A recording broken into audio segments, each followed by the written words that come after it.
Bem-vindos de regresso ao Conversas à Quinta.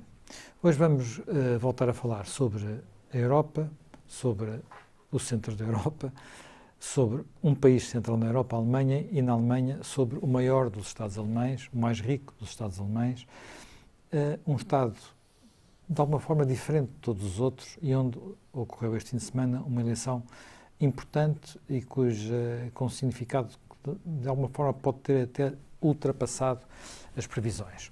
Refiro-me à Baviera.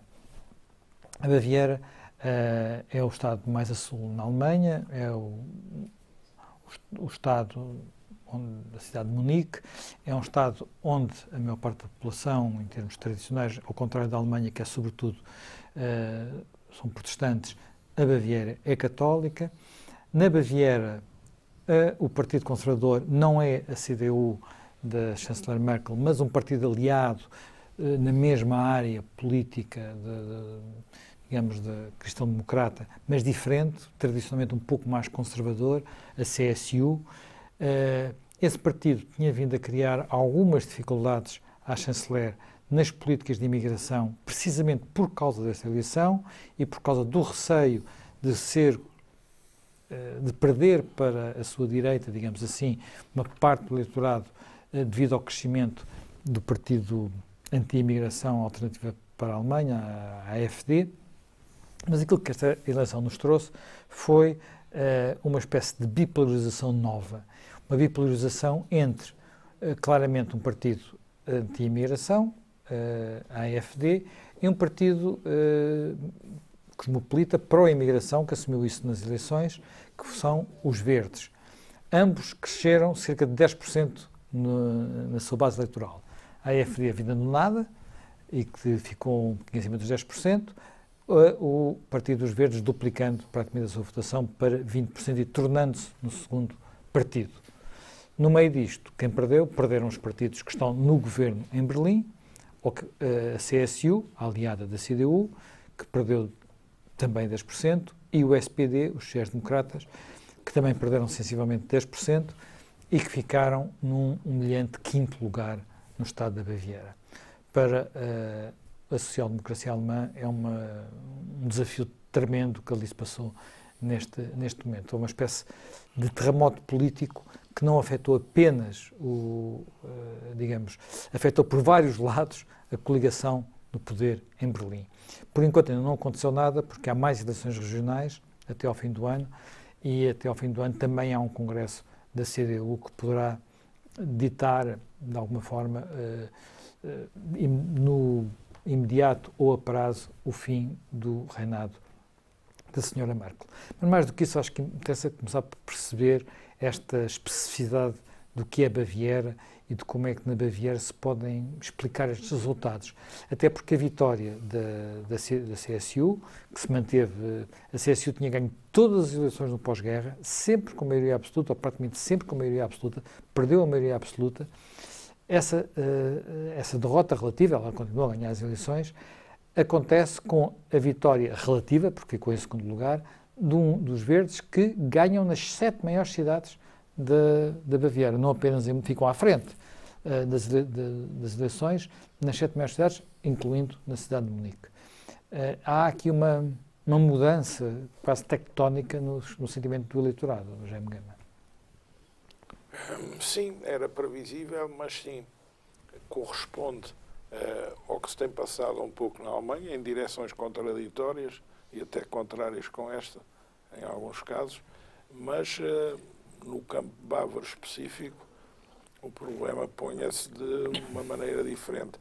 A Baviera sempre teve um recorte próprio, porque a Baviera é católica, sempre receou um pouco as unificações alemãs conduzidas por luteranos.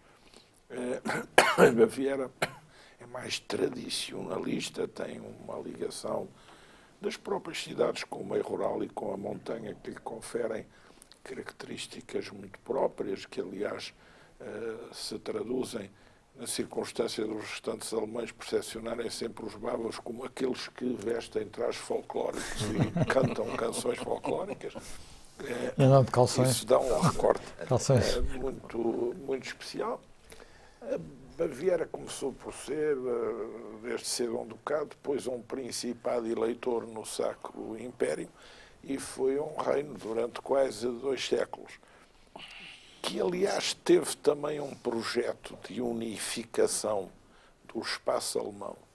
Há 3 zonas germânicas que têm uma ideia unificadora: Baviera, Áustria e Prússia. 2 falham.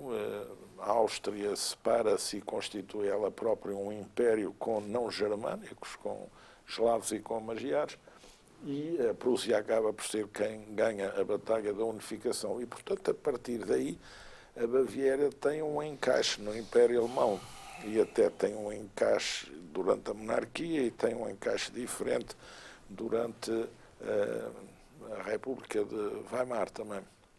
E também, durante uma certa altura, a Baviera é o teatro de fenómenos de radicalismo pronunciado. Não nos esqueçamos que em 1919 há uma República Soviética na Baviera, e em 23 há o famoso golpe da cervejaria de Munique, com Hitler e Ludendorff.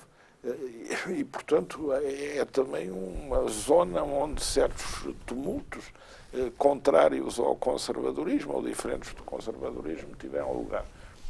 Hoje a Baviera também é um bocadinho menos católica do que já foi, porque anos atrás era 70%, hoje está à volta dos 50%.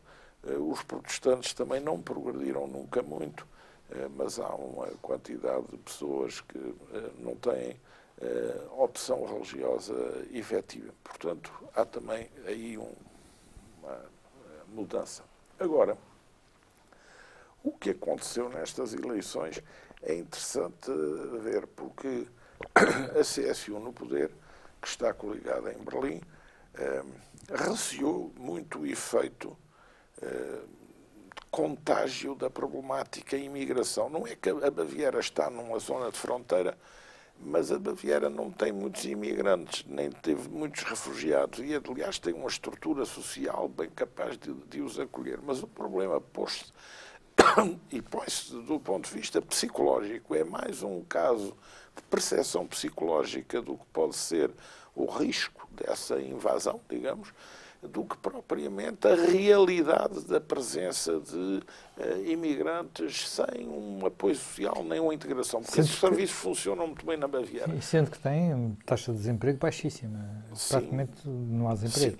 Sim. Baviera é, aliás, um interessante exemplo de como um partido conservador tem uma política social que em certos casos se pode considerar mais avançada do que a de muitos partidos socialistas ou sociais-democratas, porque tem grandes recursos para o realizar e sempre se empenhou muito em realizá-lo.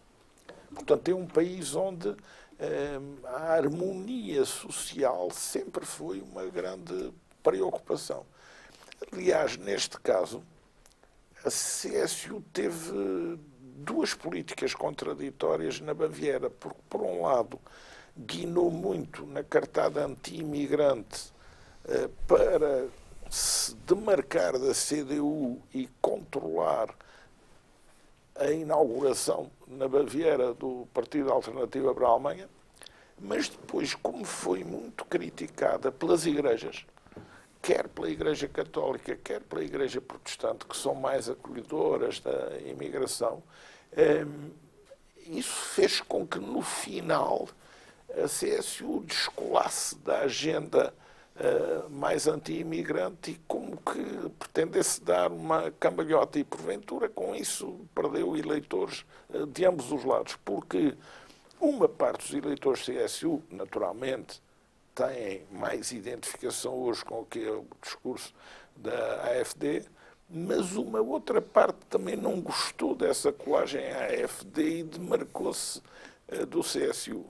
Porventura, uns votando naquele partido Eleitores Livres, que é, aliás, que é um partido da Baviera também, muito semelhante à CSU, e até com o qual se admite a hipótese da CSU fazer uma coligação governativa.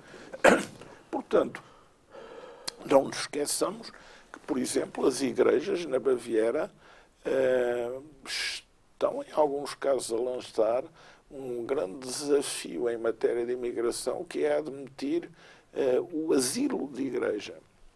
Ou seja, conceder asilo em igrejas ou em instalações da igreja, invocando o privilégio de não poder haver ação do Estado em relação aos domínios da igreja. Portanto, esses imigrantes que conseguem asilo da igreja não podem ser expulsos. É também um desafio social de uma área que tem relevância para a própria CSU. No caso do SPD, o SPD existia uma enorme transferência de votos, seguramente para os verdes, mas também seguramente a CSU teve alguma transferência de votos para os verdes. Não nos esqueçamos que no Baden-Württemberg está no poder o Partido Verde. O Baden-Württemberg é um Estado riquíssimo da Alemanha, coligado em posição secundária com a CDU, ou no caso do Baden-Württemberg, com a CDU. Ou seja, o Partido Verde Alemão, que é fruto de muitas componentes, umas têm origem em 68 e no movimento estudantil, mas outras são de romantismo, de amor pela natureza, preservação da identidade e da ecologia social, até da paisagem. Portanto, é um partido que faz apelo, por um lado, àqueles que não gostam do engajamento nas máquinas partidárias clássicas, mas a valores alemães que são um misto, uns de esquerda, outros de direita. Portanto, tem aí uma componente forte, exemplo, muito apelativa. E sempre teve uma componente, mesmo na área da economia, por exemplo, mais liberal que os sociais-democratas, sim, não tinham uma base sindical. Não é dirigista, não tem essa clientela operária. Não tinha uma base e sindical. Uma base, sempre teve muitas mulheres, nomeadamente no seu quadro dirigente e na sua representação parlamentar, uma componente feminista. Há quem até o veja substituir no futuro o lugar que era antigamente ocupado, um lugar central, digamos, partido centrista, que era ocupado pelo FDP, pelos liberais, uma vez que os liberais se encostaram agora mais à direita. Os liberais também quiseram também cresceram um bocadinho. regressar na base de um discurso para cobrir a área da alternativa, porque os liberais têm sempre o trauma de ter pago o preço da coligação com a senhora Merkel e terem perdido o acesso às plataformas parlamentares. E, neste caso da Baviera, regressaram à representação no Parlamento da Baviera. Vai ser muito interessante ver se é a repercussão disto em Berlim, porque manifestamente a CDU vai ter que recompor a aliança com a CSU e não sabemos o que será o destino do Ministro do Interior, que é o líder da CSU no governo alemão. A CDU tem pela frente as eleições no S. As sondagens indicam que a CDU vai ter um mau resultado no final do mês no S e que o SPD se vai aguentar ou até crescer, o que, em relação às consequências desta eleição para o SPD, atenua um pouco o risco da substituição de lideranças. Não se sabe se o terremoto SPD na Baviera é um terremoto que tem capacidade para provocar a demissão da dirigente atual. É interessante verificar como em 1900 e creio que 62 o SPD já chegou a ter 3,6 milhões de eleitores na Baviera, agora ficou com cerca de 600 mil, portanto é uma perda brutal, brutal. É certo que a Baviera nunca foi um terreno de grande eleição para o SPD, mas mesmo assim porque perdeu mais de 50% do seu passou de 20% para 9,7%. Exato. Portanto, para o SPD é um caso grave. É interessante verificar como também há agora um jogo de passa-culpas entre Seehofer, o líder da CSU, e a senhora Merkel. De quem a culpa? A culpa para o líder do CSU da Baviera é as políticas da senhora Merkel, a política migratória muito aberta da senhora Merkel. E isso é o que levou ao aparecimento da alternativa e à implantação da alternativa na Baviera. Mas a senhora Merkel também pode argumentar e argumenta dizendo, mas este desastre é da CSU, porque eu até nem concorri na Baviera, e a CSU é que tem que assumir aqui a expiação deste mau resultado. E a CSU agora na coligação está enfraquecida. Está enfraquecida e, portanto, aquilo que foi feito pelo Ministro do Interior no meu governo é uma coisa que jamais poderá admitir-se. Portanto, vai ser interessante ver até ao fim do ano as consequências desta eleição, em primeiro lugar, na formação de um novo governo na Baviera, depois na sequência das votações para Estados, como o do S, e depois no SPD, em termos de direção política, e na CDU. A questão é saber se na convenção de dezembro vai claramente pôr-se a questão da substituição da senhora Merkel ou a sua manutenção a prazo e condicionada com a indicação já de uma linha de sucessão para ser nova liderança em disputa de eleições gerais na Alemanha quando elas vierem a correr. Será que a coligação se mantém? Será que o SPD, pressionado pelos maus resultados, não vai fazer prevalecer dentro de si o argumento segundo o qual é porque estamos coligados, é porque somos a muleta da senhora Merkel, é porque somos o partido bem comportado da coligação que estamos a perder constantemente eleitorado? As eleições do S, se dão alguma subida ao SPD, podem vir a compensar o desastre da Baviera. Porque em muitas das eleições na Alemanha, nos Estados, o SPD tem posições hoje no governo dos Estados. Tem, digamos, um bom número de primeiros-ministros dos Länder. Mas a situação nacional foi bastante má com Martin Wolf, não é? E depois, isto que agora aconteceu na Baviera também não é muito apelativo. Há uma questão estrutural, que é a questão de saber como é que as correntes políticas europeias se estão a recompor. E como é que uma sociedade que antigamente vivia de partidos com formatação ideológica compacta, agora reage à pulverização da informação, à não mediatização da informação pelos mediadores clássicos. Mas isso lá vamos, que é um ponto aberto. Enfim, para todos os efeitos, este retrato da Baviera com uma CSU que representa menos de 1/3 dos votos é uma Baviera diferente do tempo do Touro da Baviera, do Strauss. Eu, aliás, conheci Strauss, pessoalmente. Do Strauss, portanto, uma Baviera que era... O Strauss era um político... esse é que era mesmo politicamente incorreto. O Strauss, exatamente. O Strauss fazia... Eu lembro-me de uma reunião em Wilbad Kreuz, de um grupo que eu faço parte, que era um grupo chamado Cercle. E foi numa altura até bastante tensa, digamos. Foi para aí em 82, 83. Foi no verão da Guerra das Falkland, ou das Malvinas, e não havia argentinos no grupo, mas havia espanhóis e outros sul-americanos, e havia muitos ingleses. E havia uma enorme tensão. Não foi antes da crise dos mísseis? Não, ainda foi antes da crise dos mísseis, mas isto era sobretudo por causa da Guerra das Falkland, que dividia, digamos, as pessoas que estavam ali. Até porque os americanos também tinham dado um certo apoio, a princípio, pelo menos, aos argentinos. Sim, os americanos foram equívocos. Havia ali muita tensão. E o Strauss, lembra... Foi a única vez que o Reagan não foi logo atrás da sua amiga Thatcher. A Thatcher e o secretário de Estado, que era o general Haig, disse até umas coisas relativamente simpáticas para os argentinos, etc. Portanto, estava tudo muito tenso. Americanos, ingleses, tudo muito tenso. E eu lembro-me que o Strauss deu um bocado a volta àquilo, dizendo, enfim, que tinham apoiado, com certeza, os ingleses e não sei o quê, que ele achava que se ia ter apoiado, mas que tinha duas perguntas a fazer aos ingleses, que eram todos conservadores, não é? Todos muito thatcherianos. A primeira era se a ditadura militar argentina, em vez de ser uma ditadura militar das direitas, fosse uma ditadura militar ou uma ditadura de esquerda, se teria havido a mesma reação.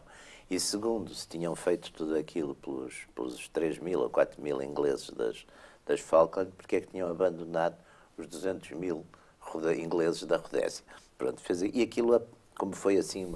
Portanto, ele tinha essa arte de apanhar, digamos, um bocadinho, a fazer sínteses, e tinha, de facto, uma linha completamente politicamente incorreta. Portanto, reviam-se nele estas correntes que sempre existiram na área chamamos assim, da direita, e que não são tão próximas como às vezes se pensa, que é uma direita popular ou populista radical e uma direita mais conservadora. Ele conseguia fazer essa síntese. Além disso, como há bocadinho estava aqui a dizer, também o clima mudou, quer dizer, hoje a Baviera é menos católica ou é menos religiosa, como aliás aconteceu também, sei lá, uma certa sociedade, a sociedade portuguesa inclusive. Portanto, digamos, os fatores tradicionais, que eram fatores muito agregadores dessa direita tradicional, de certo modo, e a todo o nível europeu, aliás, isto que nós estamos a ver, o Jaime Gama estava agora ali a aflorar a questão, é que exatamente há uma grande recomposição, porque aquela direita conservadora que era, digamos, o mais à direita admissível no campo, pelo menos no campo eleitoral e parlamentar, está a ser, de certo modo, também, não é só a esquerda e a extrema-esquerda que são vítimas dos movimentos de tipo popular ou populista, não é? Mas a própria direita conservadora também está a sofrer uma erosão nesse sentido. E aqui o caso da Alemanha é típico, não é? O caso da Alemanha é talvez um caso típico, como aliás o caso da França, etc. Portanto, há esta questão, sobretudo a questão da imigração, revolucionou completamente a imigração. E depois, claro, que as formas de informação, quer dizer, porque a informação tradicional, de certo modo, também era um bocadinho pastoreada e, de certo modo, controlada numa certa faixa, e hoje, portanto, há uma certa fragmentação e anarquia e que tem estes resultados, não é? Portanto, isto agora também, o que aconteceu na eleição, né? O bloco conservador ainda é maioritário, porque se a gente fizer as contas com os eleitores livres da Baviera e com o CSU, chega-se mais ou menos, dá para fazer, o Parlamento são 205 lugares. Não, portanto, com os eleitores livres, a CSU, o FDP... mas mesmo sem o FDP, portanto, quer dizer, se os eleitores tais bávaros... Não, isso estão à vontade. Estão à vontade. Mas e é os mais próximos, o FDP, se quiserem incluir, se acrescentar nesses arranjos. Ao bloco agora, conservador, a AfD, então... São sinais que a gente está a ver um bocadinho por todo digamos, lado, portanto... São sinais que se está a ver por todo lado, quer dizer, portanto, são sinais de mudança, são sinais de mudança, até porque os problemas são outros, quer dizer, eu acho que Por exemplo, na campanha eleitoral houve um esforço final da CSU, levaram lá o primeiro-ministro da Áustria, foi participar em algumas sessões de campanha. Claro. Mas a estratégia do primeiro-ministro da Áustria é, no campo conservador, na Europa, única, porque é o único conservador europeu aliás, o único partido conservador europeu, da família democrata cristã, sim, que aceitou governar com um partido da direita radical, da direita anti-imigração, nacionalista. Enfim, os partidos não são todos iguais uns aos outros, mas claro, isso é importante. Às vezes é difícil de classificá-los. Isso era um bocado o que o Strauss também, quer dizer, só que o Strauss não precisava de se aliar, porque já cobria exatamente essa faixa. E isso também é um ponto que vai ser, digamos, para as tais direitas respeitáveis e respeitadas, também vai ser ou respeitáveis, pelo menos até agora. A CSU não vai ter esse problema porque até tem por onde escolher. Pois tem. Tem por onde escolher para poder continuar a governar. Pois tem. Não se lhe coloca esse problema. Mas esse vai ser um problema que se vai colocar... Esse é um problema porque também há o risco, quando esses partidos, aliás, a França... Aliás, coloca-se, por exemplo, na Suécia... Os conservadores em França, digamos... Há um governo que nunca mais forma porque há um partido que fica com que ninguém quer formar. Ninguém quer formar, exatamente. Mas a direita conservadora francesa tem exatamente o mesmo problema com o Front National. Porque a partir de uma certa altura também há... Se começam a colar políticas, não é? Começam a colar políticas, há sempre aquele risco. Então o eleitor, ou quem quer que seja, gosta então mais do original do que da cópia, não é? Diz assim, então, sim, foi o problema do Sarkozy. É o problema do Sarkozy, exatamente. Portanto, essa questão eu penso que é muito interessante, porque também, eu não sou muito, enfim, até porque há muita gente que as faz, portanto acho que gosto mais de acentuar outros aspectos de pensamento, aspectos de psicológicos, chamemos assim, e filosóficos da política. Mas se formos para as questões também de tipo sociológico e económico, também há uma mutação muito grande, digamos, porque uma certa proletarização das classes médias, ou não chamamos proletarização, mas, enfim, perda mesmo que na Alemanha está bastante atenuada, e na Baviera particularmente, mas esse sentimento, a perda de estatuto, isso radicaliza normalmente, quer dizer, radicaliza. E, por outro lado, também a questão europeia também conta, não é? Portanto, os partidos que se afirmam, digamos, pelo menos eurocéticos, quando mais não seja, ou, enfim, ou não euroentusiastas, também hoje têm uma atração forte, não é? Portanto, há um momento, eu acho que há um momento de grande fragmentação e há um momento, sobretudo, de rejeição. E as forças políticas que aparecem nesse campo da rejeição, não é? Têm, digamos, uma espécie de bónus à partida, já. Quer dizer, talvez porque há uma visão muito pessimista e muito crítica dos modelos políticos, quer dizer, que apanha tudo por tabela, não é? A partir de uma certa altura não há grande discriminação e, portanto, neste momento, este tipo de fenómenos eu creio que se vão repetir e vão continuar a repetir-se, não é? Sobretudo nas áreas que foram mais atingidas. A gente às vezes pergunta, mas então, por exemplo, Portugal não acontece? Acontece, não há, há outras, e sobretudo há uma diferença muito grande, é que esse pormenor da imigração, digamos, culturalmente diferente, porque exatamente é uma imigração com características culturais, étnico-culturais diferentes, não existe em Portugal e, portanto, também não existem razões para quer dizer, as razões que acicataram mais todo este problema não existem em Portugal. E, portanto, não existindo as razões também é normal que o fenómeno não aconteça. Regressando a essa questão,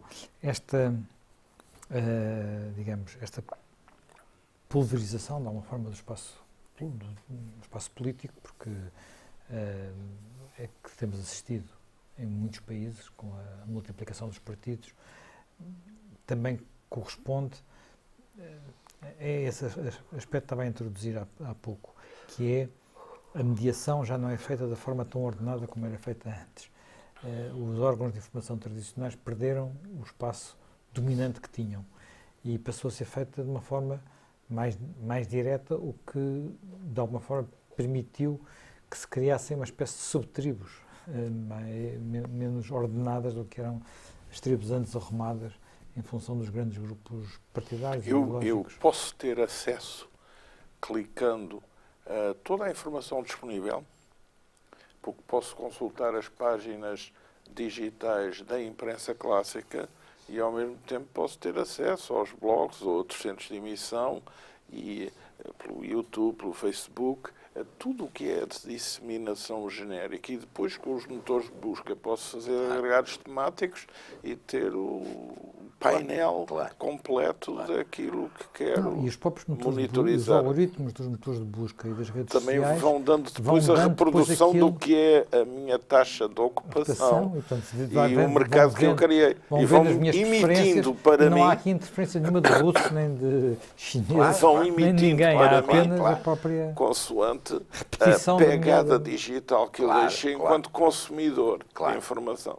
Isto é um dado absolutamente novo. Nós tivemos a política da oratória direta, a política da imprensa escrita, viu-se o que foi a mudança para a rádio, depois para a televisão, as televisões e agora este novo fenómeno. Exatamente. Portanto, há aqui coisas muito diferentes. Depois, o fenómeno da imigração é polarizador numa discussão imensa. Veja, por exemplo, no caso da Alemanha, como a questão da imigração está a dividir um partido como o Die Linke, onde uma senhora, Sarah Wagenknecht, que é companheira de Oscar Lafontaine, está a procurar inserir um movimento dentro do partido que é muito parecido com o Podemos e com o Mélenchon francês, e que procura recuperar as temáticas populistas para ir competir com a alternativa para a Alemanha junto dos eleitorados operários tradicionais da esquerda. E para que isso seja possível, tem um discurso anti-imigração, porque defende cotas, porque defende que só se deve admitir imigrantes quando se lhes dá condições sociais de integração e, portanto, a ideia dela é cobrir esse espaço social que foi desprotegido à esquerda, não só pelo SPD, como também pelo próprio Die Linke. Então, o Die Linke, que é um partido... o Die Linke é o partido que é o herdeiro do antigo Partido Comunista do Leste movimento e dos dissidentes do SPD pela esquerda. Movimento Alsten, Erguei-vos, a iniciativa Erguei-vos, que é o debut, a France Debout, é muito inspirado, muito inspirado pelos teorizadores da Universidade de Essex, o Laclau, o Ernesto Laclau e a Chantal Mouffe. São os defensores do populismo, não é? De que a esquerda, repudiando e saindo do terrorismo radical que num certo momento pode ter ofuscado as Brigadas Vermelhas em Itália, deve não perder a batalha no campo social com a extrema-direita. Claro. E deve ir a esses locais. Portanto, deve preencher fisicamente a barricada do outro lado. Embora sem armas, embora sem bombas. Mas deve ir a esse terreno. E, portanto, aqui se demonstra como um fator que não existiu no passado, a imigração, é suscetível de recompor o campo político, até num partido bem situado, bem emoldurado, bem blindado, como o Die Linke. O que não fará nas outras correntes políticas. Isso é aquilo a que estamos a assistir. Agora, o problema para o qual eu acho que ainda não há resposta no terreno da teorização política é o de saber em que medida a democracia deve aceitar regulando essa pluralidade ou deve persistir numa luta de anatomização dessas novas correntes, empurrando-as para fora do tabuleiro institucional. Porque a verdade é que essas correntes não têm milícias armadas. Pois é. A verdade é que essas correntes não praticam atos terroristas. A verdade é que essas correntes se expressam pelo voto e até aqui têm pretendido enviar para os parlamentos, sejam regionais, sejam nacionais, representantes, deputados, representantes. Exatamente. Portanto, como lidar com esse novo campo político é um problema que está... O caso austríaco é muito interessante, porque a primeira reação europeia foi de ostracizar.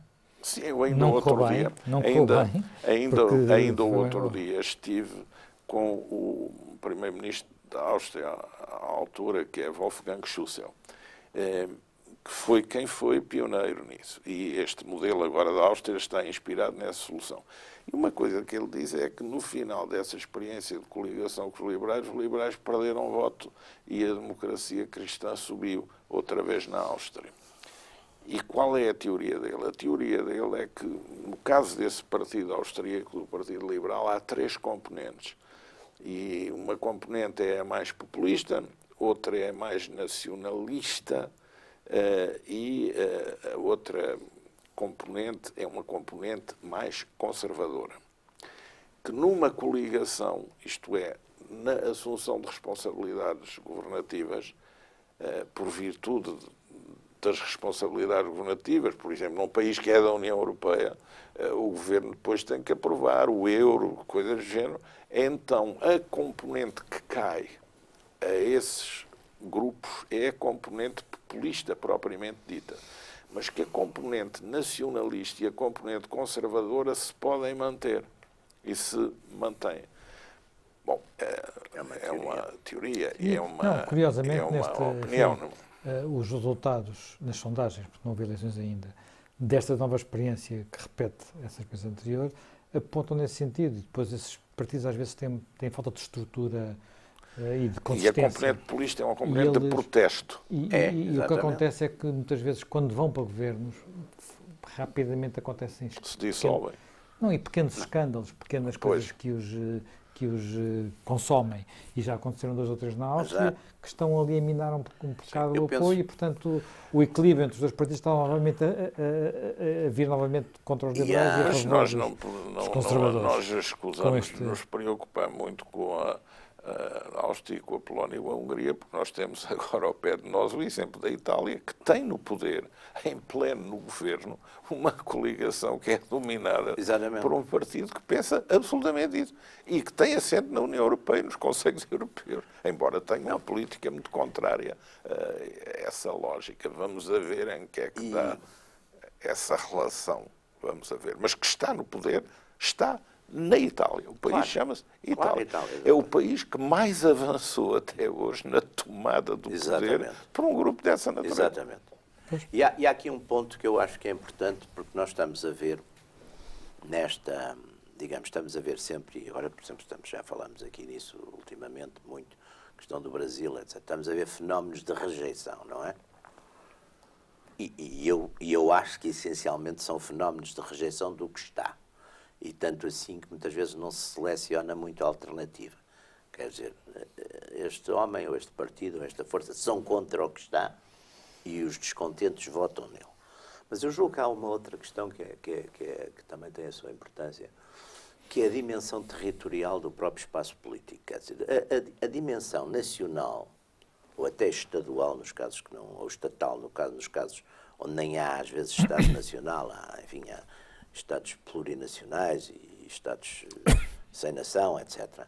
Mas essa dimensão foi, nos últimos tempos, ou nos últimos anos, ou nas últimas décadas, foi bastante obnubilada por fenómenos globais, quer dizer, fenómenos globais da Guerra Fria, que punham o Ocidente contra o Leste, fenómenos mais regionalizados, como a União Europeia, que, de certo modo, procurou abolir muito as identidades nacionais.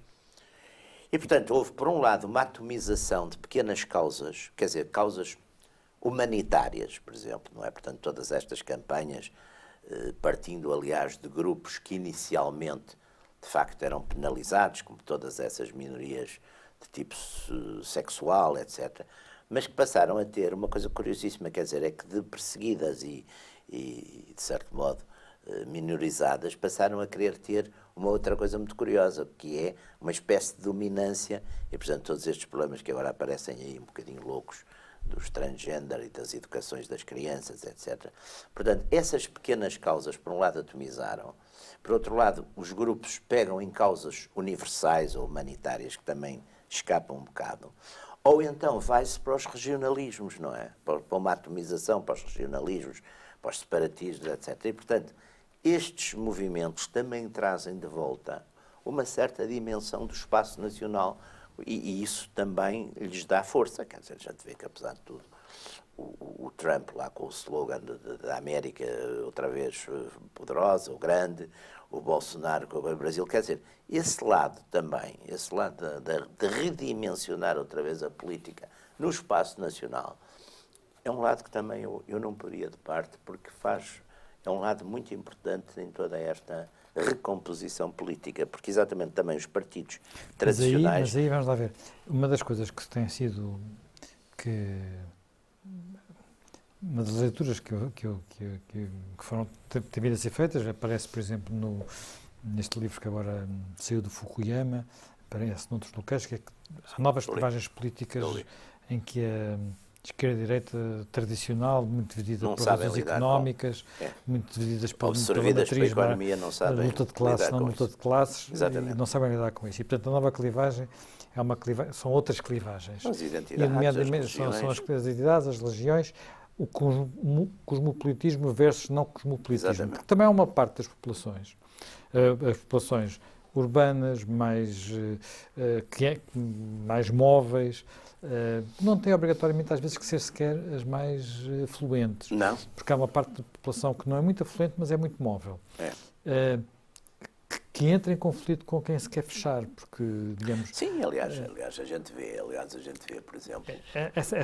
digamos, o eleitorado que faz os verdes vencer nas cidades da Baviera é um eleitorado que não que está contra o eleitorado que quer fechar as fronteiras. Exatamente. Portanto, mas esse eleitorado... há esses dois eleitorados, exatamente. não há só um. Não, há, exatamente. E agora é curioso, do ponto de vista sociológico, aí também há uma certa convergência, por exemplo, entre... É um bocadinho uma caricatura, eu tenho consciência disso, houve uma sobressimplificação. Mas quer dizer, os muito ricos e os muito pobres, por exemplo, não têm um grande attachment ao sítio, ao lugar, não é? Porque os muito ricos podem viver em qualquer sítio do mundo e às vezes têm 7, ou 8 ou 10 residências, onde calha. E têm aviões privados e essas coisas. E os muito pobres, porque também, exatamente, não têm uma casa, não têm uma segunda casa, não têm não estão radicados tanto num sítio, portanto, também podem ir, entrar e sair. As classes médias e as médias e até muitas vezes as próprias classes trabalhadoras são mais enraizadas, não é? E, portanto, também se assustam, e hoje em dia eu acho que é um fenómeno que está a assustar muito, que é exatamente a questão a questão da substituição das pessoas, já também, por um lado, pelos tais imigrantes, mas muitas vezes pelas máquinas, quer dizer, tudo isso cria uma perturbação do viver tradicional e, portanto, há um fenómeno que eu acho que é muito interessante e muito importante. A nostalgia e o saudosismo também têm um valor político muito grande, não é? Aquela famosa frase do Gatsby, quando ele diz, não é possível fazer o passado. Não, é possível repetir o passado. Ora, isso é um fenómeno que está a acontecer muito. Nós, se calhar, não conseguimos ver no passado. Está a ter um papel hoje em dia. Porque ao mesmo tempo que isso sucede, esse aspecto essas tem um valor político. Há, de facto, há também aqui, pode haver aqui também, por exemplo, clivagens que têm a ver com a visão das diferentes gerações. A geração que tem hoje, digamos, menos de 40 anos, não se imagina sem andar a viajar de low cost, que é e, portanto, não se imagina com fronteiras fechadas. Mesmo, e não lhes faz confusão trabalhar em vários países ao longo da vida. É uma coisa que para outras gerações que têm a sua pensão num país e não no outro. A sua pensão num país, a sua casa num país, numa cidade, etc. Claro, tudo isso. Portanto, toda esta... E aí, no sentido, a sobressimplificação, por um lado, ainda na tradição marxista, de voltar sempre às interpretações de classes que já não correspondem a coisíssima nenhuma. Sobretudo, o conteúdo dessas classes acabou, quer dizer, a maior parte dessas classes já não são assim como eram, não têm nada a ver, quer dizer. Mas, por um lado, essa tradição desse sociologismo marxista que aparecem, aliás, em imensas coisas, às vezes um bocadinho absurdas, da chamada politicamente correta ou nova esquerda. E, por outro lado, também, chamemos assim, do lado das direitas, entre comas, liberais ou globalistas, também a ideia de que há uma espécie de Deus misterioso, que tem uma mão invisível que põe tudo direito, isso não cobre uma série de ansiedades, de rupturas, de identidades. E, portanto, essa sobressimplificação, essa dicotomia, que no fundo, de certo modo, presidia à separação tradicional, direitas e esquerdas, dos partidos, sobretudo na Europa e nos próprios Estados Unidos. Isso acabou, quer dizer, rebentou, está-se a fragmentar, não sabemos ainda o que é que vai acontecer, mas também eu acho que houve culpa, se quisermos chamar a isso culpa, não sei se há culpas nestas coisas, dessa área chamemos-lhe assim, de centro-direita ou centro-esquerda, de não terem visto, nem terem previsto e terem fazer uma espécie de anátema geral sobre tudo o que o Jamali estava a dizer, que é proibir, arranjar teorias da conspiração, incomodar-se imenso, quer dizer, mas não dar, de facto, respostas às coisas, quer dizer, e os problemas estão lá, quer dizer, não é a ideia que se vai dizer, não, isto são fake news, isto são pessoas que estão manipuladas, mas são tantas, quer dizer, já são tantas que estão manipuladas, são tantas, então, talvez começar a ter alguma atenção àquilo que os leva a ser manipulados. Há aqui também uma questão de expectativas, porque, vamos lá ver, para todos os efeitos, há uma coisa curiosa nesta eleição também bávara, que é numa eleição onde aparentemente não haveria nada de extraordinário em jogo, há um aumento da participação eleitoral. Portanto, diminui a abstenção. O que talvez justifique por uma maior participação. A nova oferta. Há mais oferta. Há mais oferta e há talvez mais jovens a votar. E mais competição nas propostas e nas ideias. Nós também não podemos sistematicamente excluir do tabuleiro político com rótulos populismo primitivo, fora. O que é o aparecimento de ideias? Claro. O que é o aparecimento de pontos de vista? O que é o aparecimento de opiniões? O que é o aparecimento de julgamentos sobre a realidade, sobre as condutas, sobre as atuações? E se há um reforço da participação eleitoral, como é que se pode dizer que há uma diminuição da democracia? É algo contraditório.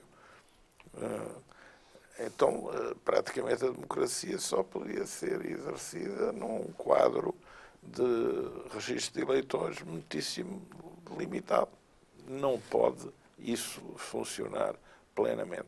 Depois, também se vê aqui que o que eram certas clivagens sociais hoje estão mais atenuadas. Bom, no caso da Alemanha, crescimento 1,9%, desemprego a 3,2%. Na Baviera a situação ainda é melhor em matéria social. Portanto, não se pode dizer que as questões de um antagonismo social clássico sejam as questões que estão em cima da mesa. E até O que porque há é a polarização. a chamada, o próprio, digamos, até o antagonismo de classe, no sentido de quando os trabalhadores na Alemanha participam na gestão das empresas, portanto, nem é sequer essa... E no caso da Baviera, mesmo no acesso à industrialização, Exatamente, a há um Baviera pano de fundo rural nos valores, que é característico de uma sociedade mais harmoniosa, menos fraturada por esse tipo de conflito. E, portanto, isso é uma coisa que também distingue esta eleição. Mas não haja dúvida, a sociedade contemporânea está a viver um momento de infinita mudança, porque a circunstância de cada um poder ser polo emissor de uma mensagem que pode atingir milhões. Vejam no caso do Brasil, não refiro agora a dimensão política, mas o efeito dos youtubers, que são até às vezes autores e atores cómicos e que comentam infinitamente com um discurso que não acaba as mais variadas realidades. A forma até como alguns historiadores resolveram passar a apresentar a história brasileira numa forma cómica, embora com suporte científico. As modalidades que hoje toda essa grelha de comunicação permite fazem disseminar informação a números de audiência antes inexpectáveis. E, portanto, isso tem um efeito no que é a evolução da sociedade. Dizer, porque basta pensar, antes já teve o Lobo que elogiou os presidentes. O chamado espaço público, e agora não é. o chamado espaço público, hoje é muito diferente do que era. Será que esse espaço público não é suscetível de ser anexado pela democracia, embora também contribuindo para a mudar? Qual vai ser a regra que também vai balizar nesse novo espaço público uma exigência de qualidade, uma exigência de competição, digamos, fair, correta? É isso que está por legislar. Se reparar, nós hoje temos na ordem constitucional dos Estados a definição de órgãos de soberania e de sistemas políticos que vêm do século XVIII e XIX. Exatamente. Esta nova realidade não está contemplada na reflexão sobre a ordem constitucional dos espaços políticos. Está contemplada. É um desafio que a própria sociedade coloca cada dia às instituições, à teorização das instituições, às fórmulas em que se rege o exercício de certas práticas que estão formatadas em modelos antigos, ainda não estão formatadas adequadamente para os modelos novos, e aquilo a que assistimos é esse antagonismo, por vezes, ou concorrência ou competição assimétrica entre uma coisa que entra de novo e uma coisa que está Sim. e que também não quer sair. Mas para sermos, enfim, não acabarmos mais este programa com uma nota demasiado negativa, a verdade é que isto já aconteceu outras vezes. Já. E cada vez que aconteceu, houve sempre previsões catastrofistas. A televisão ia acabar com a democracia, a rádio ia acabar com a democracia. A rádio na quase verdade, que acabava.